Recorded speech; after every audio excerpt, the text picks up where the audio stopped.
Honorable Président des séances, honorables députés et estimés collègues, ma famille parlementaire. Cela fait maintenant quelques semaines que notre auguste Chambre est propulsée au cœur de l'actualité politique de notre pays. Contre ma volonté, l'attention s'est focalisée sur ma modeste personne. Dans l'exercice de leur liberté, certains, ici ou à l'extérieur, ont multiplié à mon endroit critiques acerbes et attaques violentes, largement médiatisées.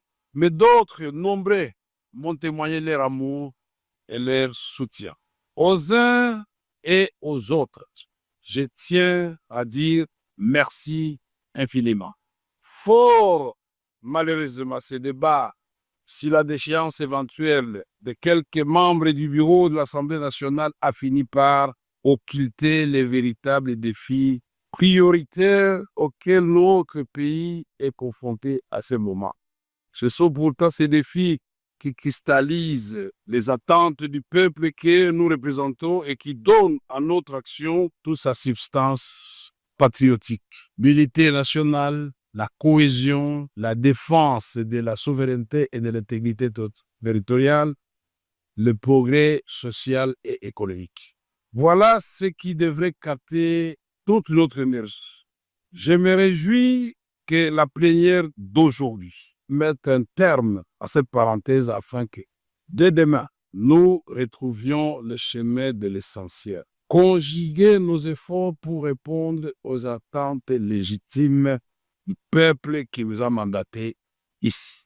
L'essentiel, c'est aussi de se rappeler qu'au moment où nous discutons ici, il y a des populations de l'Ituri, du Nord Kivu, du Sud Kivu, en communion avec les restes des populations congolaises qui payent le plus lourd tribut d'une guerre injuste qui nous est imposée. L'essentiel, c'est encore de garder à l'esprit qu'il nous reste de nombreuses batailles à mener et de nombreux défis à relever, au premier rang desquels le chômage et la pauvreté. L'essentiel, enfin, c'est d'être capable de sacrifier une part de nos intérêts présents au nom de la construction radieuse d'un avenir collectif. Honorables députés, estimés collègues, à travers une pétition qui m'a été notifiée par voie d'huissier, un groupe de collègues a mis en cause ma responsabilité en qualité de président de l'Assemblée nationale, de notre auguste chambre. Une lecture minutieuse de cette initiative montre que l'essentiel des préoccupations soulevées par mes collègues pétitionnaires porte sur le traitement réservé aux honorables députés et la gouvernance de l'Assemblée nationale. Au nom du principe de redevabilité, auquel je suis profondément attaché, et qui constitue un fondement de toute société démocratique, je me suis soumis à cette procédure mise en place, comme l'a si bien dit mon petit frère et ami Peter Kazadi, président de la commission. Je me suis donc soumis à cet exercice et j'ai répondu à chacune des préoccupations des pétitionnaires. 19 septembre 2025 devant la commission spéciale et temporaire instituée à cet effet. Pièce contre pièce, j'avais promis au président de la commission et aux membres de la commission que le lendemain, j'amènerai 3 documents qu'ils avaient demandé. Premier document pour justifier tous les fonds d'avril 2024 jusqu'au mois d'août de cette année.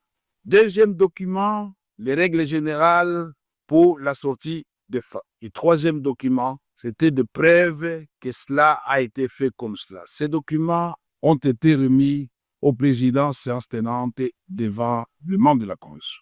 Au terme de l'article 31 du règlement intérieur de notre Chambre, la responsabilité d'un membre du bureau, y compris celle du président, ne peut être mise en cause que par l'initiative exclusive des députés nationaux. C'est-à-dire que le quorum de recevabilité lié au nombre de signatures ne peut être apprécié qu'à condition que la qualité de chaque signataire soit indiscutablement établie. Dans les cas contraires, par bon sens et par droit, l'initiative est frappée d'irrégularité et ne saurait produire aucun effet. Or, dans le cas présent, comme je l'ai relevé devant la commission, la pétition sous examen est entachée d'irrégularité. Le cas le plus flagrant réside dans le fait qu'elle n'est pas l'œuvre exclusive des députés nationaux. Honorables députés, estimés collègues, mieux que quiconque, porté par la conviction et l'amour de la patrie, j'ai activement œuvré à l'avènement d'une alternance pacifique dans notre pays et en faveur de son Excellence, M. Félix Tshisekedi Tshilombo, président de la République et chef de l'État. Aujourd'hui, je me réjouis de constater que nombreux de ceux qui nous ont rejoints et ont épousé cette conviction que nous étions si prêts à partager à son temps, celle d'une refondation de notre État autour du président Félix Antoine Tshisekedi Tshilombo. J'ai consacré l'essentiel de ma vie à la recherche de la consolidation de la paix, ainsi qu'à l'amélioration des conditions de vie de notre population. Je voudrais vous rassurer, je ne suis animé ni de colère, ni de ressentiment envers qui que ce soit. Mon cœur est trop étroit pour s'encombrer avec de tels fardeaux. Il s'emploie à entretenir l'amour fraternel et à cultiver les vertus du pardon. Honorables députés, estimés collègues, le vote attendu ici, quels qu'en soient les résultats, porterait immanquablement un coup dur aux acquis auxquels j'ai contribué moi-même et que nous sommes tous appelés à préserver.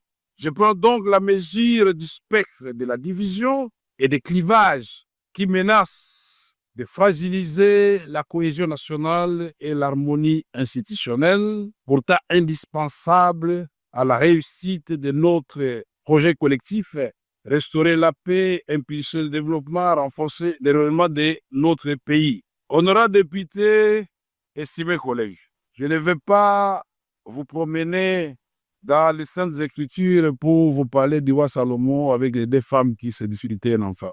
Je respecte la ligne tracée par le président, mais nous avions beaucoup à dire avant de lui dire au revoir.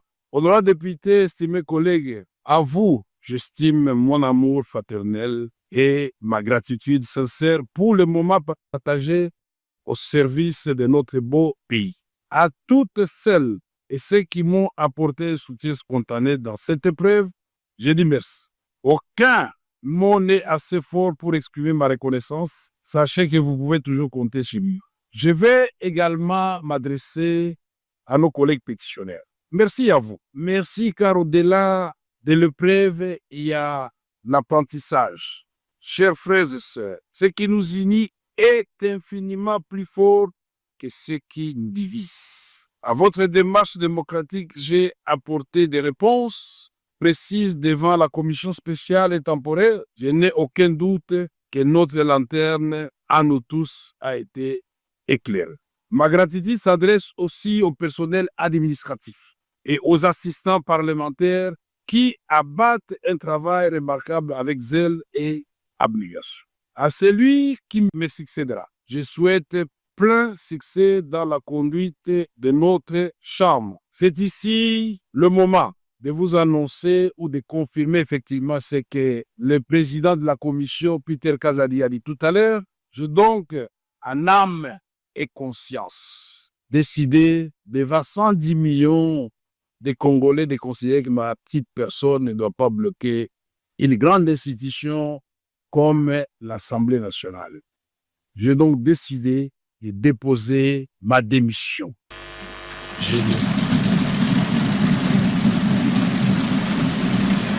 Que l'Éternel, Dieu des armées, miséricordieux, accorde la sagesse, la force nécessaire à celui qui va me succéder. Pour relever ce grand défi, je vous invite, vous tous, à lui apporter tout votre soutien. Enfin, un mot pour notre jeunesse parlementaire, pour lequel nous avions institué désormais un réseau de jeunes.